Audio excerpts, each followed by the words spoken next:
E aí, pessoal, tudo bem? Hoje nós vamos dar continuidade ao nosso curso falando sobre probabilidades. E uma coisa que nós chegamos aqui agora, na altura do campeonato, é que nós já dividimos uma faixa muito interessante das fases da estatística, que é a estatística descritiva. Tudo agora do que nós discutimos anteriormente, até chegarmos às medidas de posição, teríamos uma parte ainda para falarmos sobre a assimetria e a curtose, mas isso pode ficar como lista de exercícios para casa, para uma leitura complementar. Nós temos uma fase agora que é a lei das probabilidades. A probabilidade ela vem para nos nortear um passo seguinte que vai acontecer agora na estatística, que é a fase da tomada de decisão. Então, ela vai quantificar a incerteza do nosso erro com o qual nós tomamos uma decisão.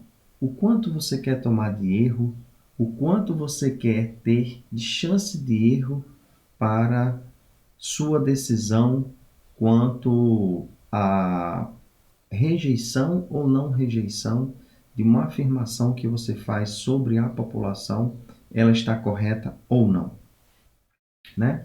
Então, é com base nisso que nós introduziremos a lei das probabilidades. E aí, nesse caso, é como se a gente abrisse uma lacuna e dissesse assim, ó, antes de eu dar continuidade ao passo seguinte, vamos falar de um tema importante, paralelo, que ele, juntamente com as definições da estatística, ele vai nos nortear para os passos seguintes do curso. Então, vamos lá. Nós vamos nos nortear usando a apostila Estatística e Probabilidade. Claro que nós temos algumas seções que elas estão faltando, mas a parte de probabilidade ela está bem completa, então a gente pode se nortear por ela. Então, nesse capítulo que nós introduziremos é sobre definições gerais, uma revisão sobre teoria de conjuntos, né? E aqui sobre teoria de conjuntos, nós vamos introduzir o capítulo falando sobre experimento aleatório. Então, o que é que vem a ser um experimento aleatório? O experimento ele vem a ser como se fosse uma replicação de um fenômeno com o qual nós estamos querendo estudar.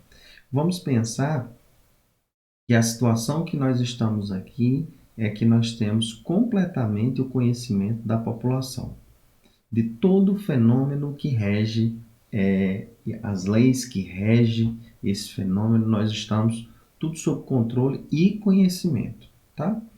Então, nós dizemos o seguinte, que em particular sobre um experimento, que é a replicação desse fenômeno com o qual nós estamos querendo estudar, nós temos uma definição sobre o experimento aleatório.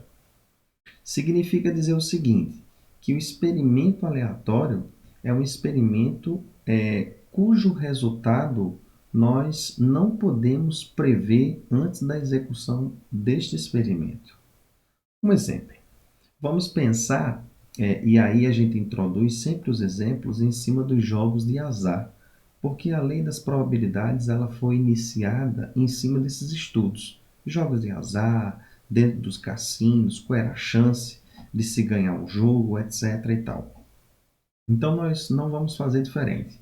Vamos também introduzir a essas definições usando essa parte inicial sobre a revisão de teoria de conjuntos e vamos exemplificar com exemplos dentro dos jogos de azar que fica mais palpável. Então, por exemplo, pensemos no lançamento de um dado equilibrado. Dizemos que um dado ele é equilibrado quando a chance de uma face superior sair dentre os números de 1 a 6 é a mesma do que qualquer outro número. Então, a chance de um número 4 sair é a mesma chance de um número 3, 2, 1, 4, 5, 6 sair também. Então, dizemos que esse dado ele é equilibrado. E aí nós queremos observar o resultado de obter a face superior desse dado. Veja que os números nós sabemos quais são. Os números possíveis de uma face superior sair de um dado são os números de 1 a 6. Mas antes de eu jogar o dado, eu não sei qual é a face superior que irá sair. Então, nesse caso, desse estudo desse fenômeno, qual a chance de um número de uma face superior de um dado sair? Nós dizemos que é um experimento aleatório. Quando eu arremesso, antes de sua execução, nós não conseguimos saber. Nós temos diversos outros exemplos aí, e aí fica para vocês elucidarem.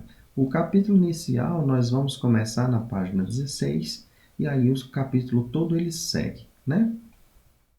Uma outra definição interessante é a condição do espaço amostral. Então vejamos, a condição do espaço amostral significa o conjunto de todos os resultados possíveis de um experimento aleatório. No caso dos nossos dados, lá do experimento dos dados, nós dizemos que o espaço amostral ele vai ser sempre denotado pela letrinha ômega, ele o conjunto dos valores que representam 1, 2, 3, 4, 5 e 6. Por exemplo, nós podemos dizer, se nós viermos aqui para a nossa lousa e apresentarmos aqui a nossa sala virtual, nós podemos dizer, então, que o nosso exemplo de espaço amostral ele pode ser dado pelo nosso ômega, em que nós temos representando sempre por chaves, e nós podemos representar o espaço amostral por 1, 2, 3, 4, 5, 6. Dentro da teoria de conjuntos, nós temos que isso aqui é um conjunto, né? E isso daqui são os elementos desse conjunto. Em termos de notação, nós vamos dizer sempre assim, se eu posso ter um subconjunto desse espaço amostral e ele pode ser representado, por exemplo, pela letrinha A, em que eu tenho os resultados 1 e 2. Por alguma situação, eu desejei alguma informação e esse conjunto A aqui é de meu interesse. Nós dizemos que ele, quando a gente se refere ao todo, ele é um subconjunto do espaço amostral. Então, em termos de elemento, nós vamos dizer que o ômega ele contém o subconjunto A. Em termos de conjunto, nós temos continência, tá? Em termos de elemento, nós vamos dizer que nós temos pertinência. Então, eu vou dizer que ômega, ele, na realidade, é o elemento 1, ele pertence, ele pertence ao espaço amostral, em termos de conjunto, tá? Em termos de elemento, nós vamos dizer que 2 pertence a ômega, mas eu não posso dizer que o subconjunto A ele pertence ao espaço amostral, porque ele é um subconjunto. Eu vou dizer que ele está contido, ou que ele contém o espaço. Ele está contido no espaço amostral. É a mesma coisa que eu posso também representar assim. A está contido no espaço amostral. Ou ômega contém A, né? Então, aqui, 1 pertence a ômega, 2 pertence a ômega. Isso aqui é em termos de elemento para conjunto, isso aqui é em termos de subconjunto para subconjunto. Então, veja que o subconjunto é sempre um conjunto que tem tamanho menor ou igual ao conjunto superior, né? Porque se esse subconjunto ele está contido no conjunto superior, o conjunto superior, dessa forma, tem um número de elementos maior do que o subconjunto. Beleza? Voltando às nossas considerações, nós podemos, então, definir o subconjunto como nós falamos anteriormente, que nós temos o exemplo 5, 6.5, e aí vocês podem ver a ilustração, e eu vou para uma definição agora contextualizada para o nosso contexto de probabilidade, que é o evento. Nós vamos dizer especificamente que o evento ele é um subconjunto do espaço amostral. Nesse caso, duas coisas interessantes que eu quero falar, já contextualizando para a nossa problemática, é que o espaço amostral é o conjunto de todos os elementos dos resultados que estarão dentro do meu experimento aleatório.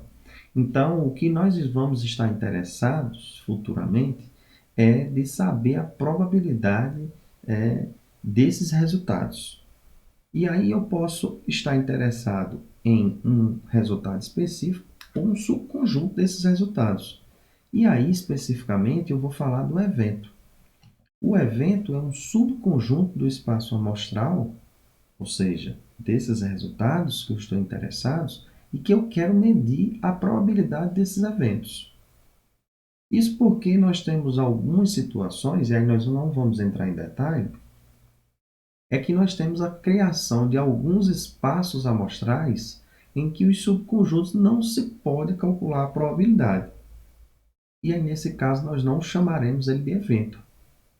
Aqui, nós vamos estar restritos a situações e exemplos em que os nossos espaços amostrais estão bem determinados e que, por sua vez, os subconjuntos também estão bem determinados e que nós poderemos medir a probabilidade desses subconjuntos, que no nosso caso agora nós chamaremos isso de evento. Tá?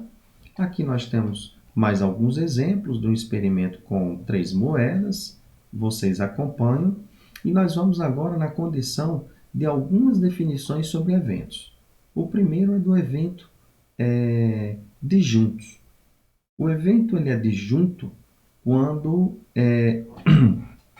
nós dizemos que quando nós temos dois subconjuntos A e B dentro do espaço amostral, não existe elementos em comum entre eles. Isso significa dizer que não existe elemento em comum de A que também está em B. Nesse caso, nós dizemos que esses dois eventos eles são disjuntos ou mutuamente exclusivos. Por exemplo, pense aqui, eu tenho dois eventos dentro de um espaço amostral. Aqui eu tenho o evento A, em que os elementos vão de 1 a 4, e aqui eu tenho o elemento B, que os elementos vão de 5 a 6. Então eu digo que A inter B, essa é a representação da notação, ela é igual ao conjunto vazio, essa bolinha cortada. Então, nesse caso aqui, eu digo que A e B são disjuntos. Veja que não tem nenhum elemento em comum em A, que também não tem em B. Tá? Eventos coletivamente exaustivos, isso fica para vocês darem uma olhada. Eventos conjunto equivalente, também fica para vocês darem uma olhada. Uma outra definição interessante é, em termos de evento ou de conjunto, no caso, sempre pensando no subconjunto do espaço amostral, e aí a gente também chama isso de conjunto, nós dizemos que conjunto vazio é o conjunto que não contém nenhum elemento. A representação dele nós falamos aqui anteriormente, do evento disjunto, né?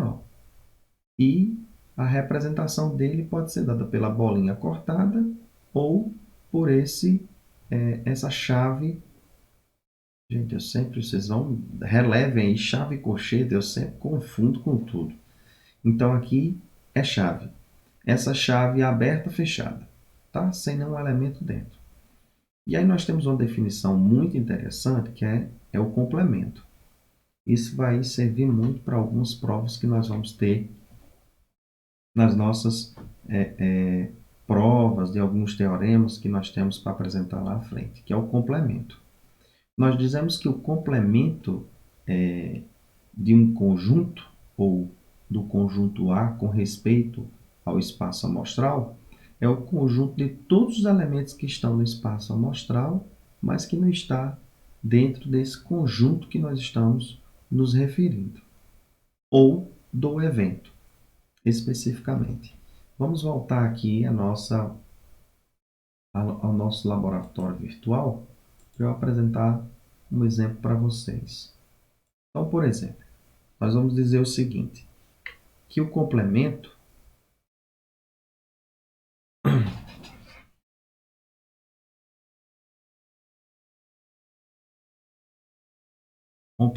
de um evento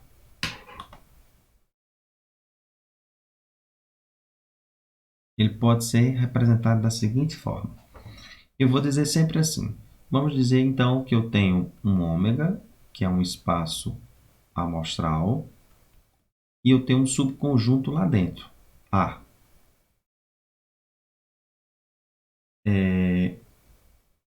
Aqui para você está representado, mudei essa linha que estava apresentando a do laboratório, né? Então, aqui, dentro do espaço amostral, eu tenho um subconjunto A,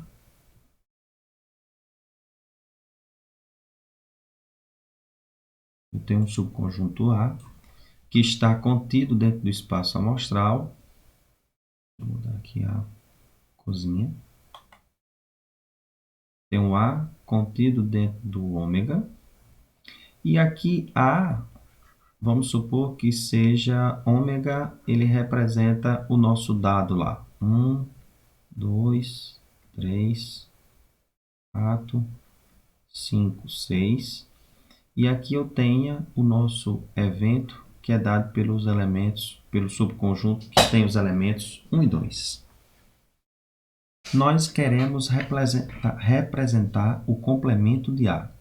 Nós vamos dizer que o complemento de A, que pode ser dado por A complementar, que é equivalente a A barra, que é a mesma coisa, é um conjunto que tem todos os elementos do ômega, mas que não estão em A, que no nosso caso é 3, 4, 5 e 6.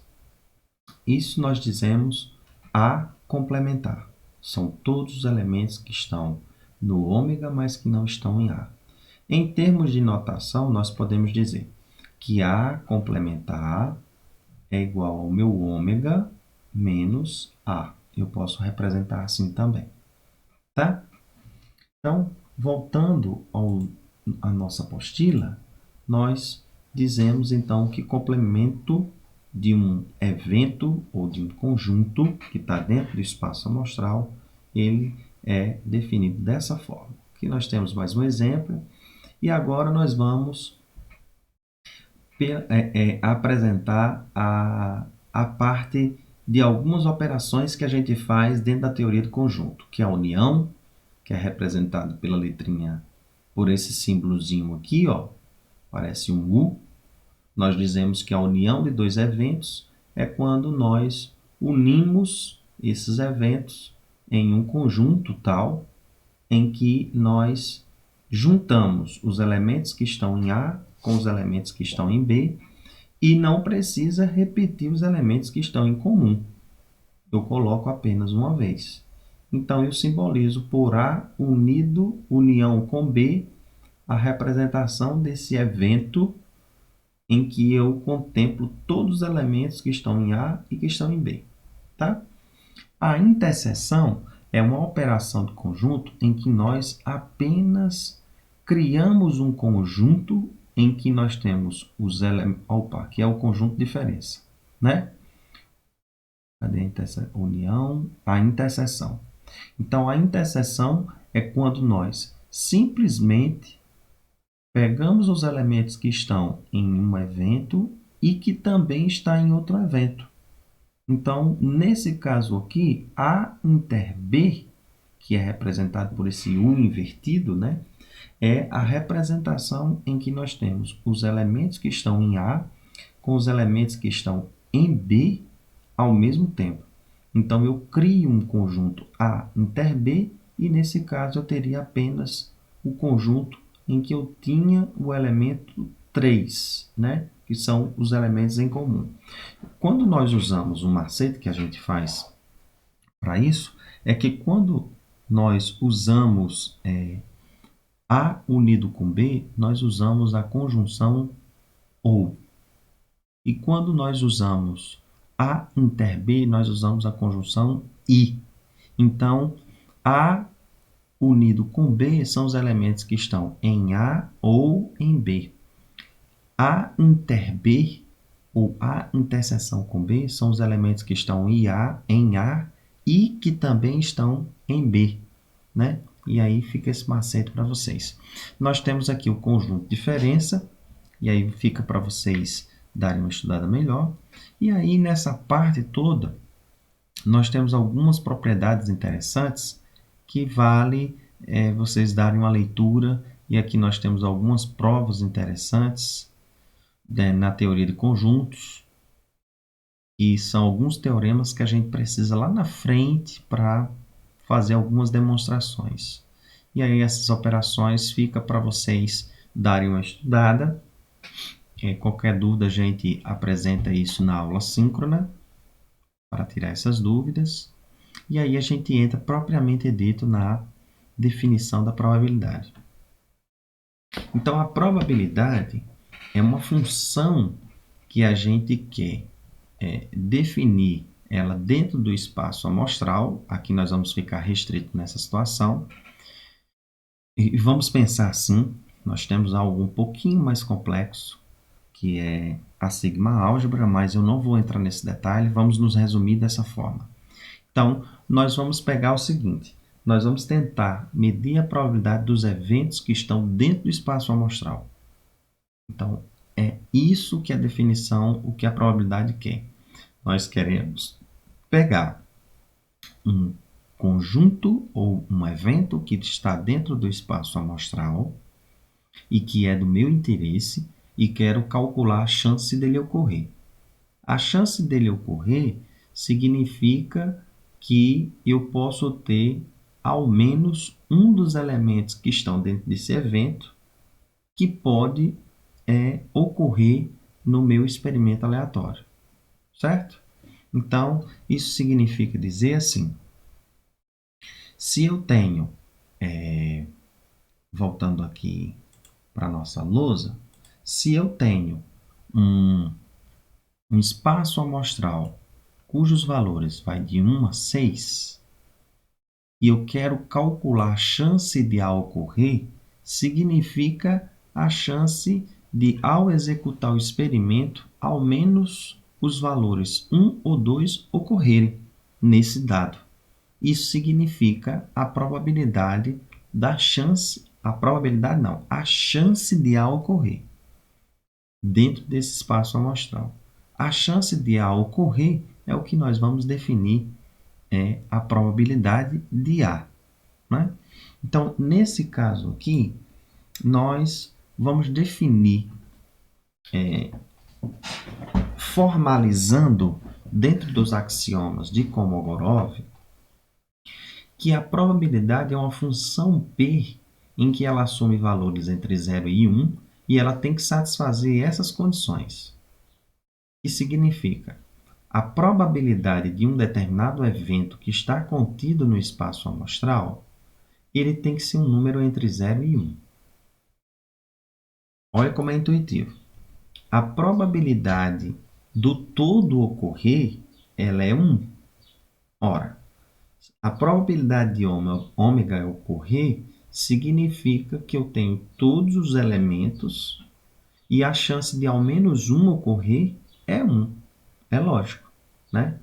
Se eu estou dentro desse espaço, a chance de ao menos um ocorrer é obviamente que isso é uma coisa certa, né? Então, probabilidade 1. E uma outra definição é que a probabilidade da união de dois ou mais eventos é a soma das probabilidades individuais desse evento, dado que esses eventos AIs são disjuntos.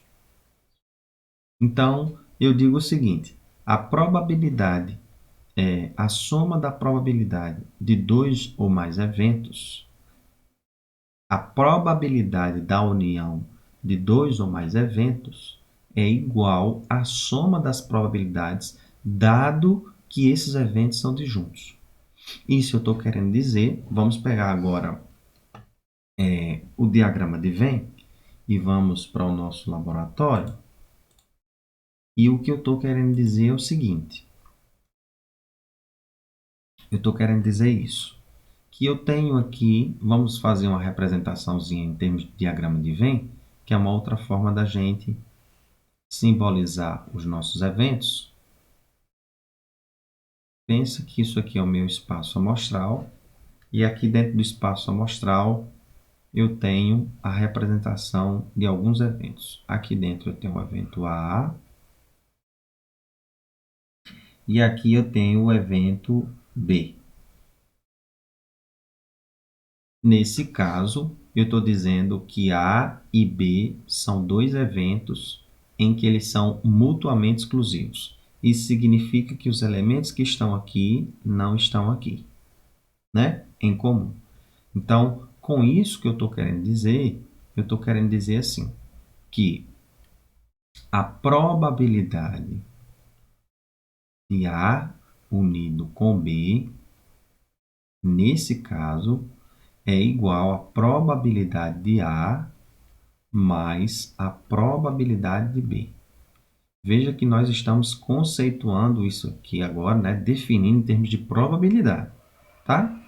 Então, nesse caso aqui, eu digo que a probabilidade de A ou B ocorrer, isto é, de algum dos elementos que estão em A ou que estão em B ocorrer, é a soma das probabilidades individuais. É a soma de ao menos um desses elementos que estão aqui ocorrer ou a probabilidade de ao menos um dos elementos que estão em B ocorrer.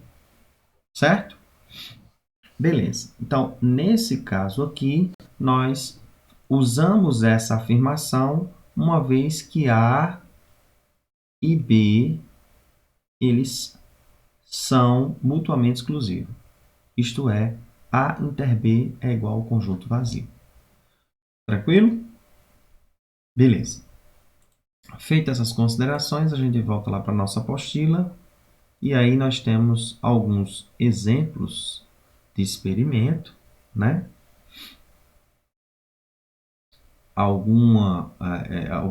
Temos dois exemplos aqui e aqui a gente entra nas propriedades, né?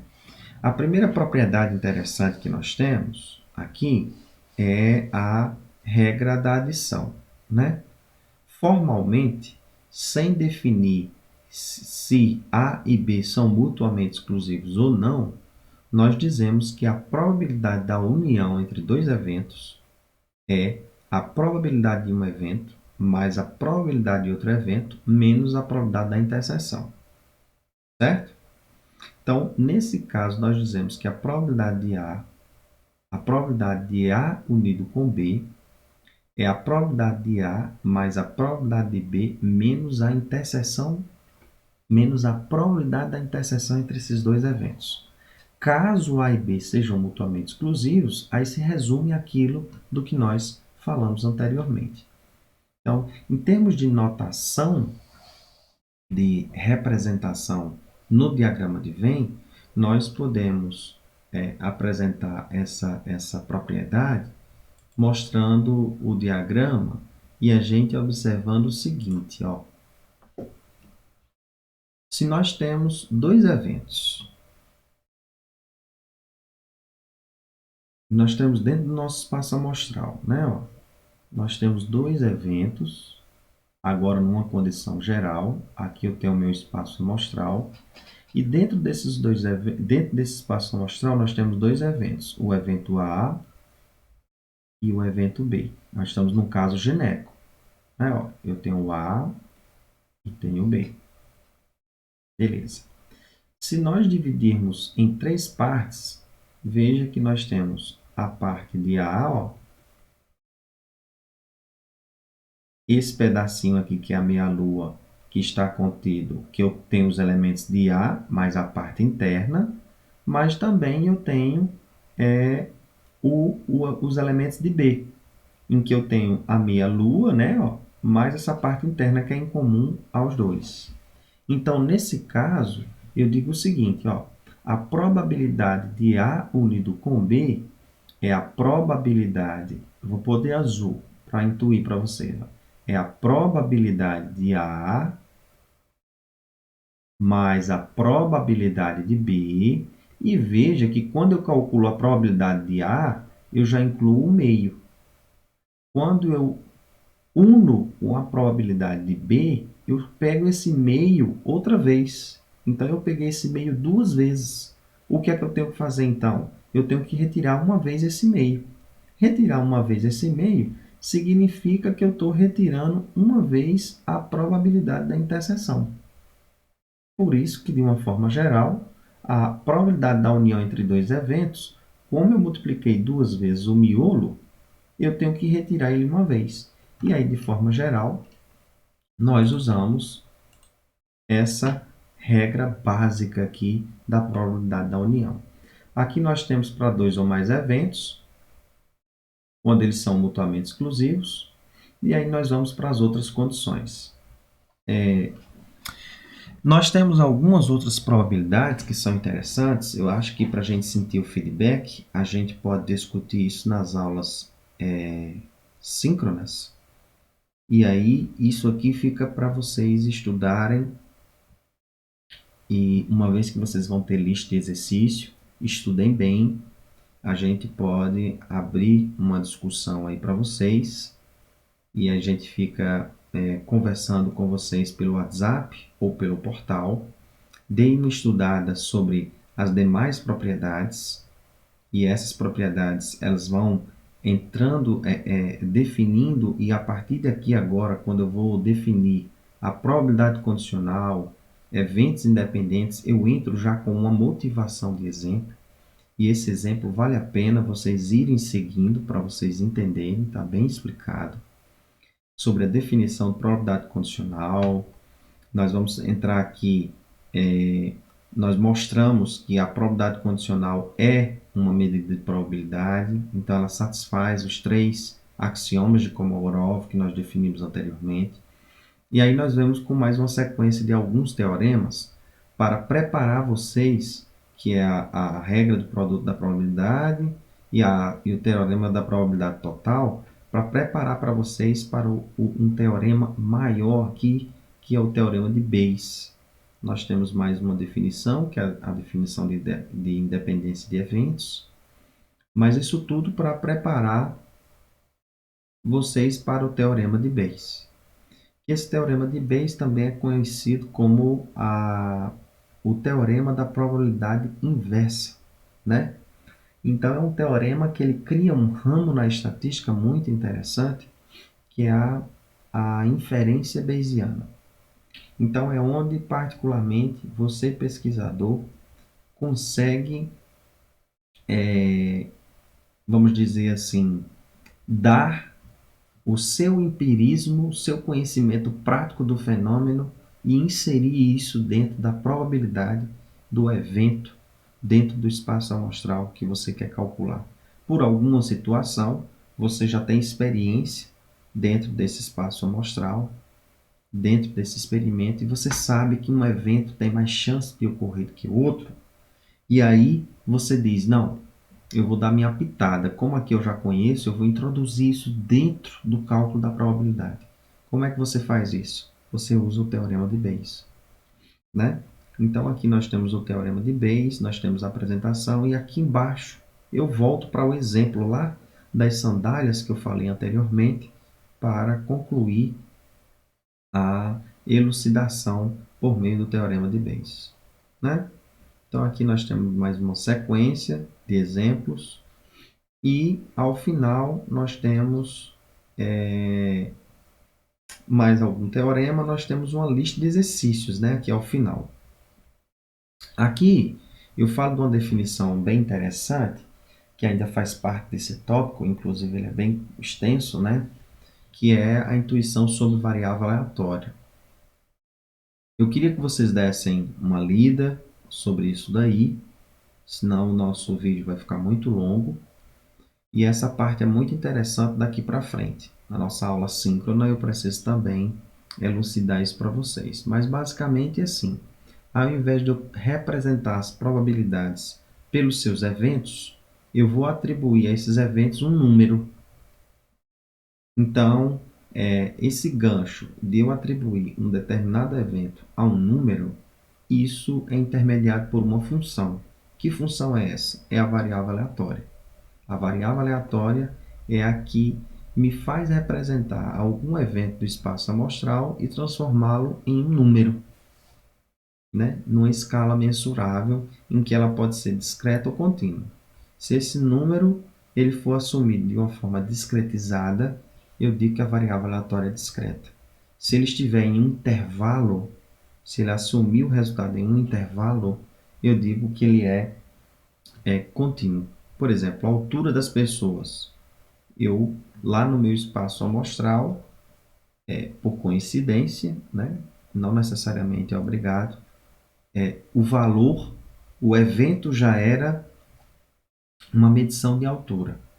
A função, nesse caso, é uma função identidade, né? Que ela leva a minha variável aleatória à própria altura, né? Então, ela joga para uma escala mensurável, né? Numérica, e que ela me leva os elementos do evento, o evento, né? Para a representação de um número. E aqui eu passo a representar agora as probabilidades não mais em termos de evento, mas em termos de variável aleatória. Vale a pena fazer uma leitura. Eu entro numa outra situação interessante, que são as definições de função de distribuição, e aí, por consequência, nós vamos aqui embaixo para a esperança e a variância, que é uma outra definição interessante, que é quando a esperança e a variância, a esperança nada mais é do que a média para as variáveis aleatórias, né? Do que nós tivemos lá no início, quando nós calculamos a média aritmética para um conjunto de dados, em termos de variável aleatória, eu chamo isso de esperança matemática. E aí tem a incorporação da probabilidade, né? Façam uma leitura para vocês trazerem suas dúvidas para a aula síncrona, para a gente poder discutir um pouco mais, né? E aqui nós temos algumas propriedades. Eu defino também média, mediana e moda. Nós temos as definições de variância e desvio padrão. E por fim nós temos uma lista de exercícios. Esses exercícios eles estão resolvidos. Ó. Se você entra aqui e clica, ele já leva para as resoluções, que são bem interessantes, que vale a pena. Então vocês têm muita coisa para vocês darem uma olhada, estudada, porque vocês vão se preparar para a lista de exercício. E essa lista de exercício vai ajudar a vocês a reforçar a leitura desse conteúdo. Essa lista de exercício ela tem 5 questões. Cada questão você vai ter 30 minutos para responder. Beleza? Então, até mais e nos vemos na videoaula na aula síncrona da semana que vem, na segunda-feira, para elucidar todas essas dúvidas. Tudo bem? Um abraço e até mais.